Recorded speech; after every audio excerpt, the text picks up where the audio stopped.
Parliament এখন খালি রয়েছে। এই পার্লামেন্টে আগামীতে সংস্কার বা ঐক্যমত কমিশনের 400 আসনের মধ্যে 300 আসন এনসিপির ঘরে থাকবে ইনশাল্লাহ। এবং এইবারই এনসিপি পার্লামেন্টে জাতীয় সরকার গঠন করবে, যার মধ্য দিয়ে গণ অভ্যুত্থানের সংস্কার, গণপরিষদের যেসব কার্যাবলী রয়েছে সেই সকল কার্যাবলী জনগণের ম্যান্ডেট নিয়ে ব্যালট রেগুলেশনের মাধ্যমে ইনশাল্লাহ বাংলাদেশে সম্পন্ন করবে। আমরা আমাদের দলীয় প্রতীকের ক্ষেত্রে শাপলাকে প্রাথমিক দিয়েছি এবং সেখানে কতগুলো কোশ্চেন এসেছে যে আমাদের প্রতীক কি, আমরা নিবন্ধন আজকে কেন দিলাম। আপনারা জানেন আমরা স্বল্প সময়ে দল গঠন করতে পেরেছি এবং সারা বাংলাদেশে কথা বলেছি, কিন্তু আপনাদের মাধ্যমে দেশবাসীকে জানাতে চাচ্ছি আমরা অনেক জায়গায় আমরা অফিস নিতে গিয়েছি, সেখানে আমাদের অফিস নিতে বাধা দেওয়া হয়েছে। অনেক জায়গায় আমরা কমিটি গঠন করতে গিয়েছি, সেখানে ছল ছাতুরির আশ্রয় নেওয়া হয়েছে। বিভিন্ন দল তাদের দলীয় এজেন্ট বিভিন্নভাবে আমাদের মধ্যে ঢুকিয়ে তারপরে তাদেরকে আবার পদত্যাগ করিয়েছে। এই হলো বাংলাদেশের রাজনৈতিক কালচার। আমরা সকল প্রতিকূলতা, সকল চ্যালেঞ্জকে মানিয়ে আজকে আপনাদের সামনে এখানে উপনীত হয়েছি।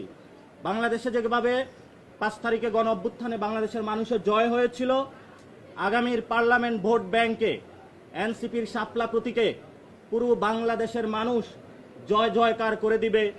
এনসিপির নেতৃত্বে নতুন সরকার গঠন হবে। এবং এখানে একটি প্রশ্ন এসেছে যে আমাদের দ্বিতীয় প্রতীক কি। দ্বিতীয় প্রতীক হিসাবে আমরা রেখেছি কলম, তৃতীয় প্রতীক হিসাবে রেখেছি আমরা মোবাইল।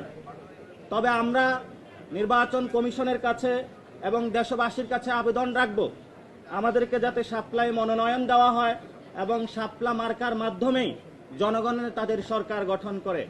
আপনারা জানেন আমরা পুরো বাংলাদেশ থেকে 5 লক্ষ মানুষের ডাটা নিয়েছিলাম।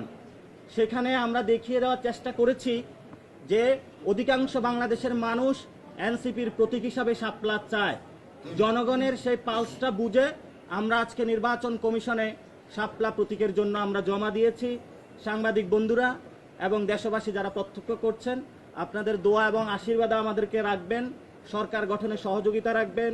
ইনশাল্লাহ আমরা এই সরকার গঠন করেই বাংলাদেশে যে জরাজীর্ণ ফেসিবাদী যে বন্দোবস্ত রয়েছে এটাকে বিলোপ করে নতুন একটি সেটেলমেন্টের মধ্যে শক্তিশালী একটি বাংলাদেশ গঠন করব। ধন্যবাদ সকলকে।